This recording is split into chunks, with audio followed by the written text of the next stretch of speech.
तो आइए शिव कथा का प्रारंभ करें भाव से और आदर के साथ।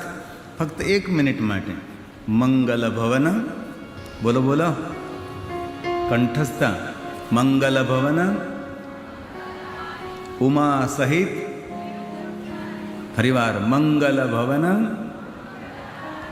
आ बहनों बोले भाईओ ने शू घरे के डारो आप्यो छे? मंगल भवन उमा सहित, मंगल भवन अमंगल हारी उमा सहित जेही जपत पुरारे। तो आइए भाव से और आदर के साथ, तालियों के साथ।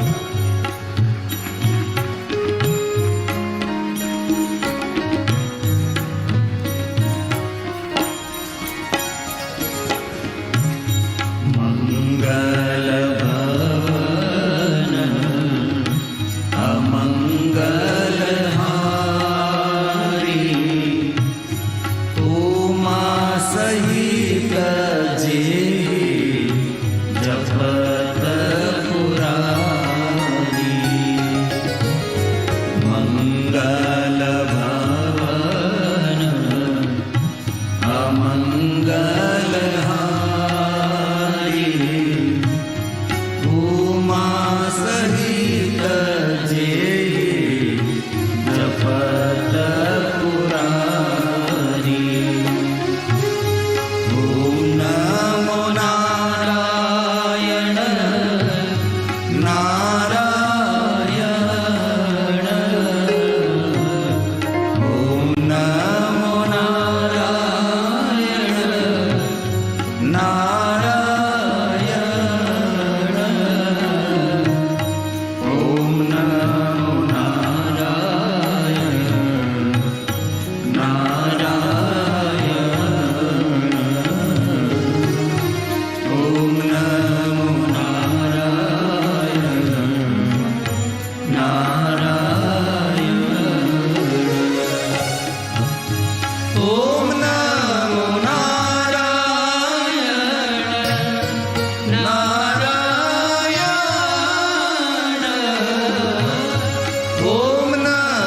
नारायण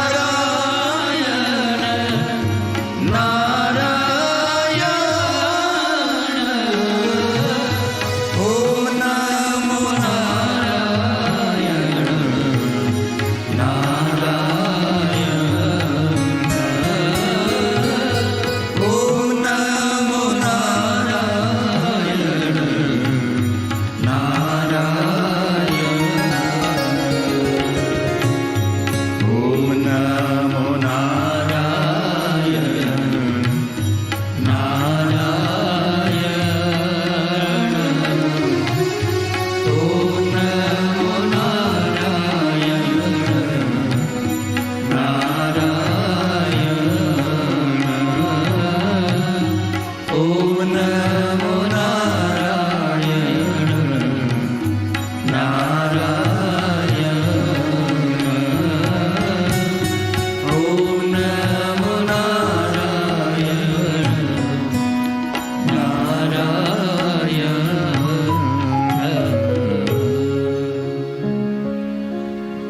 धर्मक्षेत्रे महाक्षेत्रे गंगा कालिंदी संगमे प्रयागे परम पूर्णे ब्रह्मलोकस्य वर्तमान। ब्रह्मलोकना मार्ग स्वरूप प्रयाग तीर्थમાં सूत पुराणजी भगवान महादेवની कथा કહે છે। ब्रह्मलोकમાં स्वयं ब्रह्माજી नारदजीને भगवान महादेवની कथा કહે છે। भगवान महर्षि वेदव्यासजी शिव महापड़ अंतर्गत भगवान महादेवના ભક્તોને દિવ્યતાથી ભરપૂર માર્ગદર્શન આપે છે। ભગવાન વિષ્ણુજીએ નારદજીને બહુ સુંદર વાત કરી કે નારદ, હતાશા નિરાશામાંથી છૂટવા માટે રુદ્રાક્ષ એક ઔષધિ છે। રમરુદ્ર રોગનાશાય ધન્વંતરી રુદ્ર। રુદ્રાક્ષ એટલે એક આયુર્વેદિક ઔષધિ છે। એ કોઈ ધર્મ સાથે સંપ્રદાય સાથે જોડાયેલી વસ્તુ નથી। સૂત પુરાણજીએ પ્રયાગ તીર્થમાં કહ્યું, શયન કરશે મહામતે। એ શયનિક મહાત્માઓ, अब आदरपूर्वक सांभळो। रुद्राक्ष ए भगवान महादेवનું साक्षात स्वरूप છે। श्रृणु रुद्राक्ष महात्म्य।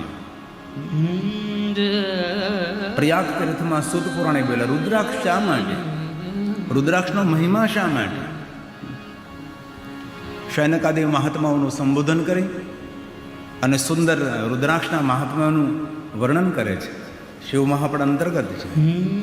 શૌનકર્ષે મહાપ્રાજ્ઞ હે આત્મજ્ઞાની શિવરૂપ મહામતે શૃણુ રુદ્રાક્ષ મહાત્મયં સમાંસા કથયામ્યહં સમાંસા કથયામ્યહં. સુત પુરાણે કહે છે મહાત્માઓ, એક સમયે સ્વયં ભગવાન મહાદેવજી ભગવાનને રુદ્રાક્ષ મહાત્માનો મહિમા સંભળાય. શ્રૂયતામ તુ મહેશાન. કોઈ આપણને ક્યારે પૂછે કે આ રુદ્રાક્ષનો મહિમા કોણે ગાયો, તો તમે કહી શકો છો કે ભગવાન સ્વયં મહેશ્વર મહેશ્વરીને કહે છે. મહેશ્વરી તમે સાંભળો, હું તમને રુદ્રાક્ષનો મહિમા સમજાવું છું. ઘણા માણસો રુદ્રાક્ષ પહેરે છે, રુદ્રાક્ષનો કેટલો મહિમા છે એમને ખબર નથી. આજના ભણેલા ગણેલા દીકરા દીકરીઓ મોબાઈલની અંદર ગૂગલમાં જોઈને રુદ્રાક્ષનો મહિમા સમજવા લાગ્યા છે, તેથી રુદ્રાક્ષને પહેરવા લાગ્યા છે. રુદ્રાક્ષ કોઈ સંપ્રદાય સાથે જોડાયેલી વસ્તુ નથી. રુદ્રાક્ષ એ આપણા ઋષિમુનિઓની પરંપરા છે. તેથી ભગવાન સ્વયં મહાદેવજીએ રુદ્રાક્ષ માટે કહ્યું છે. પહેલાં તો રુદ્રાક્ષ માટે ઘણી બધી ખોટી વાતો, ગલતફહેમી હતી, લોકો પહેરતા નહીં હતા. અમે બહેનો તો ભૂલથી પણ રુદ્રાક્ષ નહીં પહેરતી હતી. સંસારીઓને પણ રુદ્રાક્ષ પહેરવા નહીં દેવાતા હતા. એ તો ભગવાનની કથામાંથી આપણે સાંભળ્યું, જોયું, જાણ્યું ત્યારે ખબર પડી કે રુદ્રાક્ષ તો સૌ માટે છે. તેથી સ્વયં ભગવાન મહાદેવજી રુદ્રાક્ષનો મહિમા સમજાવે છે. બહુ થોડા શબ્દોમાં તમને સમજાવવાનો પ્રયાસ કરી, કારણ કે મંડપમાં બેઠેલા બધાના જ અંગ પર રુદ્રાક્ષ કોઈને કોઈ સ્થાન પર હશે. અને રુદ્રાક્ષ હંમેશા નાભીથી ઉપર પહેરે, કટિભાગથી નીચે રુદ્રાક્ષ ના પહેરે. હાથમાં પહેરી શકો, બાહુમાં પહેરી શકો, અગ્નોપોતમાં પહેરી શકો, કટિભાગમાં પહેરી શકો, કંઠમાં પહેરી શકો, જટામાં પહેરી શકો, કાનમાં પહેરી શકો, બુટ્ટીમાં, અંગૂઠીમાં, ઓલું બાળ બાંધવાનું અક્કલ વગેરેનું બક્કલ, એમાં કોઈ પણ રીતે રુદ્રાક્ષ પહેરો તમે. આજે તો કેટલા આભૂષણો મળે છે રુદ્રાક્ષના, એટલે 24 કલાક રુદ્રાક્ષ પહેરી શકાય છે. આ ભગવાન સ્વયં મહાદેવ બોલ્યા, શ્રૂયતામ શ્રૂયતામ તુ મહેશાન. હે મહેશ્વરી સાંભળો, રુદ્રાક્ષ મહિમા શિવે કથયામિ તવ પ્રીત્યા. તમારા પર પ્રેમ રાખીને કહું છું. ભક્તાનાં હિતકામ. મારા ભક્તોની કામના પૂર્તિ કરવા માટે, મારા ભક્તોના હિત માટે. ભક્તાનાં હિતકામ્ય. તેથી મનુષ્ય માત્ર એ રુદ્રાક્ષને ધારણ કરવું જોઈએ. સુત પુરાણે કહે છે મહાત્માઓ, શિવજીને વાલામાં વાલી કોઈ વસ્તુ હોય તો રુદ્રાક્ષ છે. રુદ્રાક્ષ પણ ભગવાન શિવજીને વાલે શિવવલ્લભાન. રુદ્રાક્ષ મહાદેવને બહુ વાલા છે. રુદ્રાક્ષ તો મહાદેવને વહાલા છે, પણ રુદ્રાક્ષ પહેરનારો પણ બહુ મહાદેવને વાલો છે. ભગવાન મહાદેવે કહ્યું કે પાર્વતી, કોઈ પુરુષ પોતાની પત્નીના ગળામાં સુંદર સુવર્ણનું મંગલસૂત્ર જોઈને જેટલો રાજી થાય, એના કરતાં વધારે રાજી કોઈના અંગ પર રુદ્રાક્ષને જોઈને હું થાઉં છું. તેથી માણસે રુદ્રાક્ષ પહેરવો જોઈએ. શિવજીને બહુ જ વાલા છે રુદ્રાક્ષ. પ્રયાગ તીર્થમાં ભગવાન વ્યાસના સદશિષ્ય સુત પુરાણી બોલે છે, શિવપ્રિય શિવ પ્રિયતમો નેયો રુદ્રાક્ષ પરમ હરમ દર્શના સ્પર્શના જપ્યા. કોઈ દર્શન કરે, કોઈ સ્પર્શ કરે, કોઈ રુદ્રાક્ષની માળાથી જપ કરે તો સર્વ પાપ હર સ્મૃત.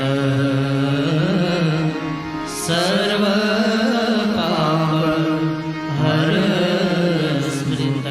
ભગવાને એમ વચન આપ્યું છે, જે માણસો ધ્યાન ન કરી શકે, જે માણસો મોટા મોટા યજ્ઞ ન કરી શકે, મોટી મોટી પૂજા ન કરી શકે, એ જો રુદ્રાક્ષને ધારણ કરે તો પરમ ગતિને પ્રાપ્ત થાય છે. આપણે કાંઈ સૌ ધ્યાન કરી શકવાના નથી. આપણે સૌ કાંઈ વહેલા ઊભા થઈને બ્રહ્મ મુહૂર્તમાં જાગવાના નથી. આપણે કાંઈ વ્યાયામ ને પ્રાણાયામ કરવાના નથી. આરોગ્ય માટે આપણે જો સમય નહીં આપીએ તો પછી કોને સમય તમે આપવાના છો? જીવનનું સુખ આરોગ્ય છે. તેથી સવારમાં થોડા વહેલા ઊભા થઈ વ્યાયામ પ્રાણાયામ કરવું જોઈએ. કામ કરતા એને ઠીક છે, ખેતીનું કામ કરતા એને આમનામ પ્રાણાયામ થઈ જાય કામ કરી કરીને તે, પણ જેનું બેઠાયું જીવન છે, જે કાંઈ કરી શકતા નહીં એના માટે પ્રાણાયામ. કારણ કે આ શરીર શ્વાસથી ચાલે છે. પાણીનો બીજો નંબર, અન્નનો ત્રીજો નંબર. પહેલો તો શ્વાસ. જેમ જેમ ઉંમર થાય ને તેમ શ્વાસની ગતિ ઓછી થઈ જાય, ટૂંકા શ્વાસ થતા જાય. બાળક નાભી સુધીના શ્વાસ લે, તેથી બાળક હંમેશા ખીલતું જાય. પછી ઉંમર થાય પછી શ્વાસની રિધમ તૂટવા લાગે. તેથી શ્વાસની રિધમ જળવાય રહે તેના માટે પ્રાણાયામ બહુ જરૂરી છે. આપણા કોઈ પણ મંત્ર જાપ કરો, પ્રાણાયામ વગર કરીએ મંત્ર જાપ તો અગર્ભા જાપ કહેવાય. સગર્ભા જાપ તો તેને જ કહેવાય પ્રાણાયામ કરીને કરો. પ્રાણાયામ કરવા જ જોઈએ. સવારમાં આળસ ન કરાય, કારણ કે શરીર એ શ્વાસથી ચાલે છે. ધ્યાનની ઘણી બધી પ્રક્રિયાઓ હોય. ધ્યાન એટલે શ્વાસ અંદર જાય, શ્વાસ બહાર નીકળે, શ્વાસની રિધમ ઉપર સંપૂર્ણપણે ધ્યાન કેન્દ્રિત કરીએ તેને ધ્યાન કહેવાય. ઊંડે સુધી શ્વાસ જાય છે, નાભી સુધી. આપણે એવા શ્વાસ લેતા ને જ્યારે સૂઈ જાય ત્યારે આપણું શરીર ઓટોમેટિક પૂર્ણ શ્વાસ લેતું હોય છે. પણ જો પ્રાણાયામ કરતા રહીએ તો માણસ લાંબુ જીવે, લાંબા સમય સુધી યુવાન પણ રહે અને તેનું સૌંદર્ય પણ જળવાઈ રહે, તેની માનસિકતા પણ જળવાઈ રહે. તેથી પ્રાણાયામ એક બહુ મોટું વિજ્ઞાન છે. અલોમ વિલોમ કરવા જ જોઈએ. લોકો નથી કરતા. ખાણીપીણીમાં પરેજી રાખવી જ જોઈએ. પેટ કચરાપેટી નથી, ધ્યાન રાખજો. ખાવા માટે નથી જીવતા, જીવવા માટે થોડું થોડું ખાવું પડે છે. લોકોએ ખાય ખાઈને કેટલા મોટા મોટા પેટ વધાર્યા, ડાઇનિંગ ટેબલ બનાવી દીધા, જે તે ખાય ખાય. અને ફરીવાર તમને કહું છું, આ કથાની ગિરી બપોરે દક્ષિણા માટે એક જ કામ કરવાનું છે. તમારા બધાએ એક એક માણસને શુદ્ધ શાકાહારી બનાવવાનો છે. એક એક માણસને પકડીને એક એક માણસને નિર્વ્યસની બનાવવાનો છે. આપણે શું ભેગા મળીને બહુ મોટું કામ કરી શકીએ છીએ. જે તમારે ખેતરમાં, વાડીમાં, ઘરમાં કામ કરતા એને સમજાવવાના, જો ભાઈ આ ન ખવાય, આ બહુ જ ગંદુ કહેવાય. જે જીભથી પાણી પીવે છે તેને માંસાહાર કરવાની છૂટ છે, પણ જે ઓઠથી પાણી પીવે છે તેની જઠરાગ્નિ એ શાકાહારથી ટેવાયેલી છે. તેથી દરેક માણસને સમજાવો. આપણે બધું જ કરી શકીએ. આપણે સૌ ભેગા મળીને જો કામે લાગી જઈએ તો કેટલું મોટું આપણે દક્ષિણ ગુજરાતમાં કામ કરી શકીએ છીએ. તેથી રુદ્રાક્ષ દરેક માણસ માટે લાભકારક છે, પુણ્ય આપનાર છે અને આપણું કલ્યાણ કરનારો છે. તેથી ધ્યાન યજ્ઞ ન કરી શકે તેના માટે ભગવાન બોલ્યા છે, ધ્યાન જ્ઞાનાવમુક્તો અપી રુદ્રાક્ષ ધારયેતુ યઃ સર્વ પાપ વિનિર્મુક્ત યાતિ પરમાં ગતિ યાતિ પરમાં ગતિ. એમની ગતિની તેની પરમ ગતિ થશે. તેથી કોઈ પણ સંપ્રદાયમાં આપ જોડાયેલા હોય, દરેક માણસે રુદ્રાક્ષ પહેરવો જોઈએ. એવું નથી કે મહાદેવના ભક્તો જ રુદ્રાક્ષ પહેરે. વિશ્વના દરેક દેવતાઓ રુદ્રાક્ષને ધારણ કરે છે. તેથી આપણે પણ રુદ્રાક્ષ પહેરવો જોઈએ. અને કોઈ પણ દેવી દેવતાનો મંત્ર એ રુદ્રાક્ષની માળાથી કરી શકાય એવી કોઈ જડતા નથી કે શંકર ભગવાનનો મંત્ર હોય તો જ રુદ્રાક્ષની માળાથી કરી શકાય. એ ખોટી બધી વાતો લોકોએ ફેલાવી છે. આખું માળા શાસ્ત્ર છે કે આ પ્રકારની માળા કરવાથી કેવું ફલ મળે છે, એનો આખો મહિમા છે. માલા શાસ્ત્ર. તેથી અનેક પ્રકારની માળાઓ હોય છે, પણ દરેક માળાઓની અંદર માલામાલ કરનારી કોઈ માળા હોય તો એ રુદ્રાક્ષની માળા હોઈ શકે છે. એના ઉપરી કોઈ માળા નથી. માલાઓમાં રાજા માલા એ રુદ્રાક્ષ છે. તેથી કોઈ પણ દેવી દેવતાઓનો મંત્ર રુદ્રાક્ષની માળાથી કરી શકાય છે. તો કોઈ પણ મંત્ર સામાન્ય માળાથી કરો તો સમાન ફળ આપે, પણ રુદ્રાક્ષની માળાથી જપ કરો તો એ મંત્ર 10 ગણું વધારે ફળ આપે. આવું ભગવાન બોલ્યા છે. રુદ્રાક્ષેણ જપે મંત્ર તો પુણ્ય કોટિ ગુણમ ભવે 10 કોટિ ગુણમ પુણ્ય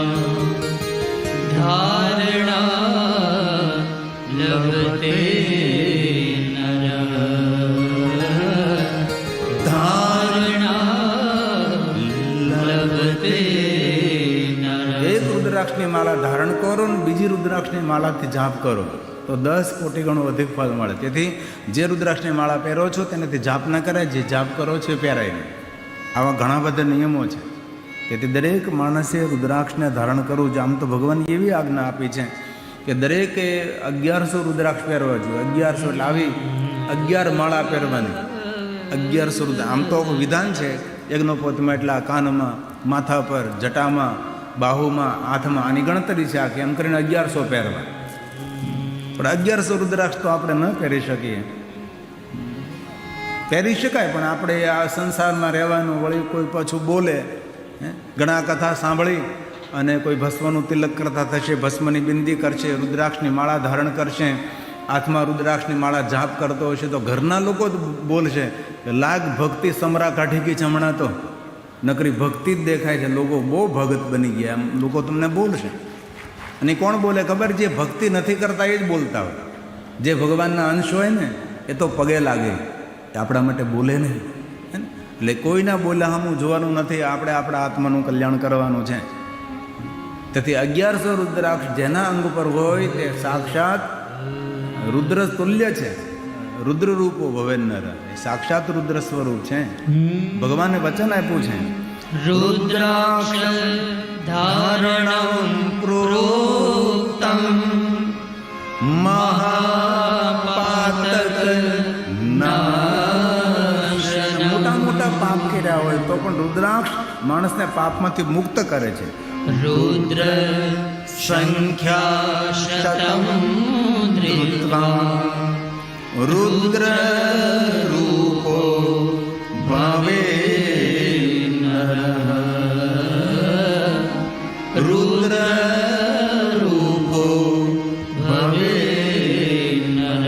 હવે ભગવાનની આજ્ઞા આપી છે દરેક આશ્રમના લોકો, દરેક વર્ણના લોકો સૌ રુદ્રાક્ષને ધારણ કરી શકે છે. કોઈ પણ બહેનો રુદ્રાક્ષને ધારણ કરી શકે છે, આવું ભગવાને શિવ મહાપુરાણમાં કહ્યું છે. એટલે કોઈ પણ પ્રકારની શંકા કુશંકા રાખવી નહીં કે રુદ્રાક્ષ ન પહેરી શકાય. સૌ માટે રુદ્રાક્ષ બહુ કલ્યાણકારી છે, સર્વ આશ્રમના માણસો. સર્વાશ્રમાણાં વર્ણાનાં, દરેક વર્ણના લોકો, સ્ત્રી શૂદ્રાણાં શિવજ્ઞયા. મહાદેવે આજ્ઞા આપી છે શુદ્રની નારી પહેરી શકે છે. ધાર્યા સદેવ રુદ્રાક્ષા યતિનાં પ્રણવે નહીં, યતિનાં પ્રણવે નહીં. યતિઓ ઓમકારનો સ્વર કરીને રુદ્રાક્ષને ધારણ કરે. કોણ રુદ્રાક્ષ ન પહેરે? હવે એ પણ જરા જોઈ લે, કોણ રુદ્રાક્ષ ન પહેરી શકે? સૌને રુદ્રાક્ષ પહેરવાનો અધિકાર તો છે જ, પણ કોણ ન પહેરી શકે એનું પણ વર્ણન તો કરવું જોઈએ ને, કે સૌને તો અધિકાર આપ્યો પણ પહેરવા માટે આપણી યોગ્યતા કેટલી હોવી જોઈએ? તો કહ્યું મધ્યમ માસમ તુલશૂણમ પલાણુ શીઘ્રમેવ ચ. આ ભક્ષુંદે ભક્ષણ કરતા હોય તેને રુદ્રાક્ષ પહેરવા ન જોઈએ. રુદ્રાક્ષને ધારણ કર્યા પછી માણસે આહારથી પવિત્ર રહેવું જોઈએ. તો રુદ્રાક્ષ આપણા માટે બહુ જ કલ્યાણકારી બને. તો દરેક ભાઈઓ બહેનો વડીલોએ રુદ્રાક્ષને ધારણ કરવા. રુદ્રાક્ષ પહેરવાથી આપણી માનસિકતા સુધરે છે, રુદ્રાક્ષ પહેરવાથી આપણી વિચારધારા બદલે છે. રુદ્રાક્ષ ધારણ કર્યો હોય આપણે તો સામેનો માણસ પણ આપણી સાથે વ્યવહાર કરવામાં પણ થોડું સારું વર્તન કરે. ભગવાને કહ્યું છે કે જે કોઈ મનુષ્ય રુદ્રાક્ષનો મહિમા સાંભળે છે એના માટે 2 શ્લોક મહાત્મ્યના ગાયા છે કે આ સાંભળવાથી આપણને શું મળે છે, જેના મહાત્મ્ય કહેવાય છે એતદ્યઃ શૃણુયાનિત્યં. જે કોઈ રુદ્રાક્ષનો મહિમા સાંભળે છે તેના માટે કહ્યું મહાત્મયં પરમં શુભં. આ મહાત્મ્યનું શ્રવણ કરવાથી માણસનું શુભ નહીં પરમ શુભ થશે. જે મેં તમને થોડુંક સમજાવ્યું છું, પ્રણામ ગ્રંથમાં તો વિસ્તૃત છે પણ એ બધું તો નહીં, પણ થોડુંક એવું તમને મેં કહ્યું. આ સાંભળવાનો મહિમા એવો છે કે આપણું શુભ નહીં પરમ શુભ થાય છે. રુદ્રાક્ષ ભસ્મોર્ભક્ત્યા સર્વાન કામાન વાપ્નુયાત સર્વાન કામાન વાપ્નુયાત. સર્વ સુખ આપનારું ચરિત્ર છે, બહુ મોટું છે, ઘણું બધું મહાત્મ્ય છે. અવસર મળે ક્યારે તો શિવ મહાપળ ગ્રંથની અંદર અધ્યયન કરી લેવાનું. મેં તો તમને બહુ થોડા શબ્દોમાં બહુ સંક્ષેપમાં કહ્યું, અલ્પીકરણ કરીને, પણ જે કોઈ આ મહિમા સાંભળે છે એના માટે સુંદર મહાત્મ્ય છે. ઇહ સર્વ સુખ ઇહ સર્વં સુખં ભૂત્વા પુત્ર પૌત્રાદિસંયુતઃ. તેની કામના, તેની મનોકામના પૂર્ણ થશે. પુત્ર પૌત્ર સૌ સુખી રહેશે. આગળ કહ્યું લભેત પરત્ર સન્મોક્ષં શિવસ્યાપિ પ્રિયો ભવેત. શિવસ્યાપિ પ્રિયો ભવેત. ભગવાન મહાદેવને એ મનુષ્ય વાલો લાગશે. તેથી ખાણીપીણીમાં પવિત્ર બની રુદ્રાક્ષને આપણે ધારણ કરીએ તો ધ્યાન ન કરી શકીએ, યજ્ઞ ન કરી શકીએ, મોટા મોટા તપ અને મોટી પૂજા ન કરી શકીએ, તો પણ એ જીવાત્માનું સર્વમંગલ થાય એવું ભગવાન વ્યાસજીએ શિવ મહાપળ ગ્રંથમાં આપણને વચન આપ્યું છે. અને રુદ્રાક્ષને ધારણ કર્યા પછી હાલતા ચાલતા, બેસતા, ઉઠતા, ખાતા, પીતા, ઊંઘતા, જાગતા, ઘરમાં, વનમાં, સ્મશાનમાં શિવ નામ તરીમ પ્રાપ્યમ. ભગવાન મહાદેવના નામનો જાપ કરો.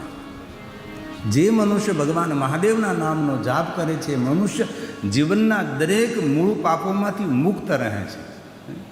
જીવન છે ભાઈ, પાપ તો થાય, ક્યારેક કોઈનું હૃદય દુભાઈ જાય, ક્યારેક જૂઠ્ઠું બોલાઈ જાય, ક્યારેક કોઈ જાણતા અજાણતા કોઈ જીવજંતુની હત્યા થઈ જાય. અને જીવવા માટે તો જીવ ભોજનમ જીવો, એક જીવને જીવવા માટે અનેક પ્રકારના જીવોનું ભક્ષણ કરવું પડે, સીધી જ વાત છે.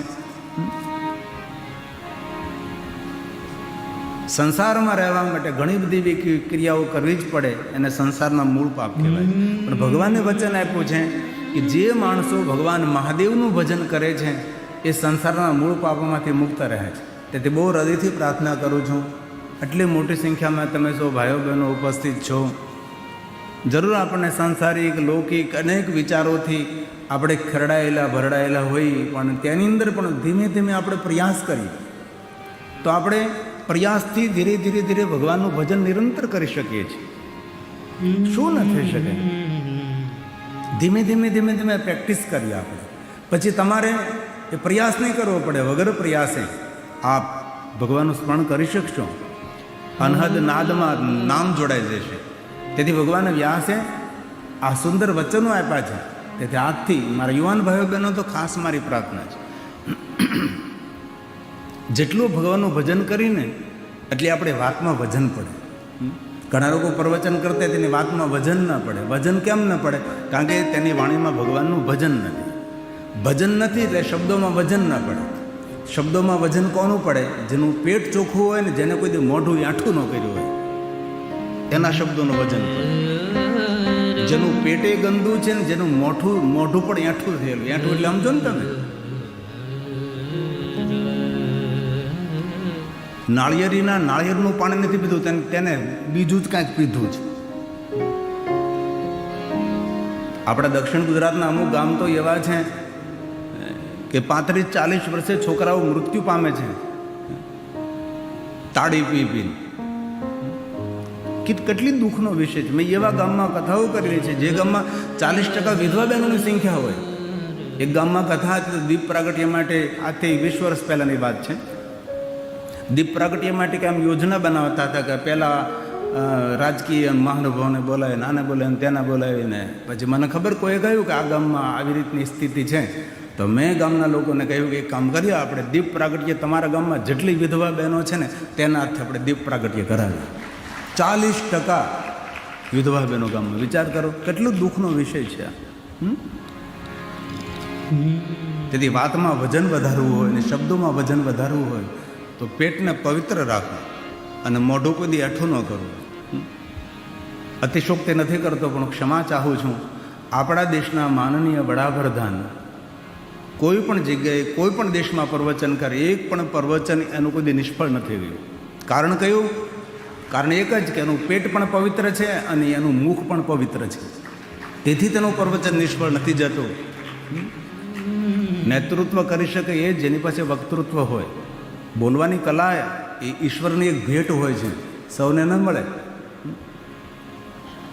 આપણી કથામાં ઘણા માણસો આવીને આમ બોલે, પણ બોલતા એવું ના લાગે, બકવાસ કરતા એવું લાગે. ઘણી વાર આપણને ભારરૂપ લાગે, આપણને કે આ ક્યારે બંધ કરશે એવું થાય.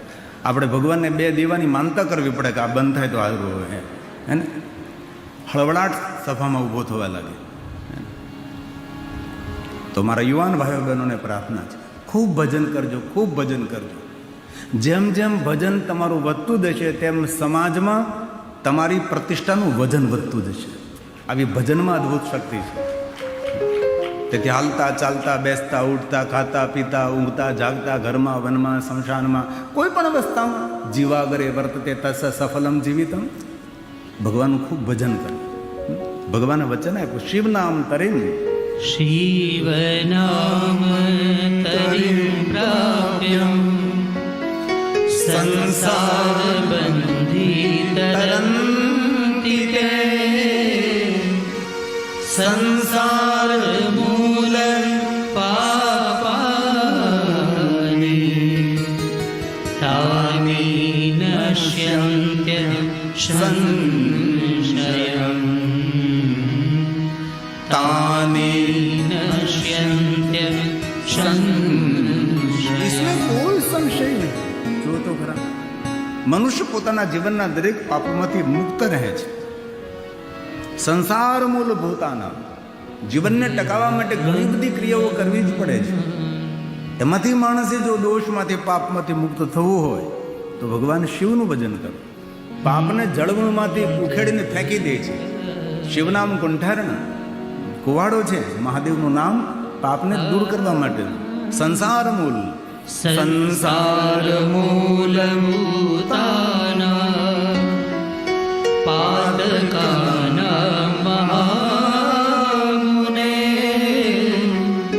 શિવ નામ કુંઠારેણ વિનાશો જાયતે ધ્રુવમ. વિનાશો જાયતે ધ્રુવમ. જેના મુખમાં શિવનું નામ હોય છે એમના પર અમૃતનો વરસાદ વરસે છે. હવે જેમના પર અમૃતનો વરસાદ વરસતો હોય એ કોઈ દી દુઃખી થાય? એને દુનિયાના દરેક સુખો મળે. શરત એક છે, ભજન કરવાનું છે. અને કલયુગમાં તો આ જ ઉપાય છે ને ભાઈ. સતયુગની અંદર સૌ ધ્યાન કરતા હતા અને ત્યાર પછી યજ્ઞો કરતા હતા, ત્યાર પછી અર્ચન કરતા હતા. કલયુગની અંદર ભગવાનનું નામ સ્મરણ. કલયુગ કેવલ નામ આધાર. કલયુગ કેવલ રામચરિત માનસ તુલસી નામ આધારા. કલયુગ કેવલ નામ આધારા. સુમેરી સુમેરી ભવ ઉતરહી પારા. સુમેરી સુમેરી ભવ ઉતરહી પારા. તુલસીએ કહ્યું ને, નહીં કલિકર મન ભગતિ વિવેક. કલયુગમાં કાંઈ નહીં રહે. કલયુગમાં ભવસાગર તરવા માટે સરળ કોઈ સાધન હોય તો નામ સ્મરણ છે. કલયુગ બહુ સારો યુગ છે. ભજન કરવા માત્રથી ભવપાર થવાનો યુગ એટલે કલયુગ છે. તેથી કલયુગને કોઈ દે નાનો ન સમજવું. કલયુગમાં મોટો સદગુણ છે. ભજન કરવા માત્રથી પાપનો ભાર ઉતરે એ કલયુગ છે. તેથી તુલસી કહે, નહીં કલિકર મન नहीं कलिकर मन भगति विवेकु नहीं कलिकर मन भगति विवेकु राम नाम लंबन हेतु राम नाम लंबन हेतु।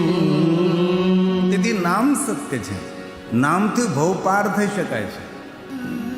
તેથી હાલતા ચાલતા બેસતા ઉઠતા ખાતા પીતા ઊંઘતા જાગતા ઘરમાં વનમાં શમશાનમાં કોઈ પણ અવસ્થામાં અરે રામ રામ નહીં મરા મરા મરા મરા મરા કરકે જેને રામ મળી ગયા ઉલટા નામ જપી જગ જાણે આખું જગત જાણે છે. રામ રામ નહીં મરા મરા नाम उल्टा उसने जान लिया सकल शास्त्र का भेद। बिना नाम नरक गया पट पट चारो वे पट कर चारों वेद। उल्टा नाम उल्टा नाम जपी जग जाना उल्टा नाम जपी जग जाना वाल्मीकि ब्रह्म समाना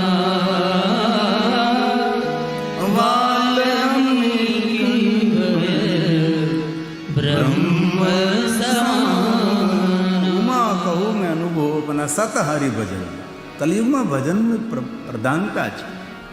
આ ભગવાન મહાદેવ બોલ્યા છે ઉમા અમારો અનુભવ છે. તેથી એટલા દિવસોથી કથા સાંભળીએ છીએ આપણે કંઈ હિમાલય પહાડમાં જઈને તપ નથી કરવાનું, ઘર બાર પરિવાર છોડીને કે જવાનું પણ નથી. બસ કરતા જાઓ, ઘરનું કામ લેતા જાઓ. બોલો તો ખરા, બસ એટલું જ ખાલી યાદ રાખવાનું છે. કરતા જાઓ, ઘરનું કામ લેતા જાઓ, હરિનામ. આ કેવું કહેવાય? જો બહેનો જ બોલે, ભાઈઓને તો બોલવાનું જ નહીં. કેટલી સુંદર, કેટલું સરળ છે. મહાદેવ બોલ્યા છે ઉમા કહું મેં અનુભવ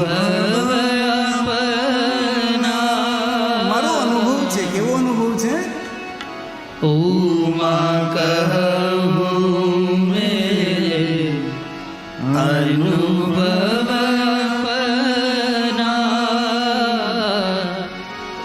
સત હરિ ભજન જગત સબ સપના સત હરિ ભજન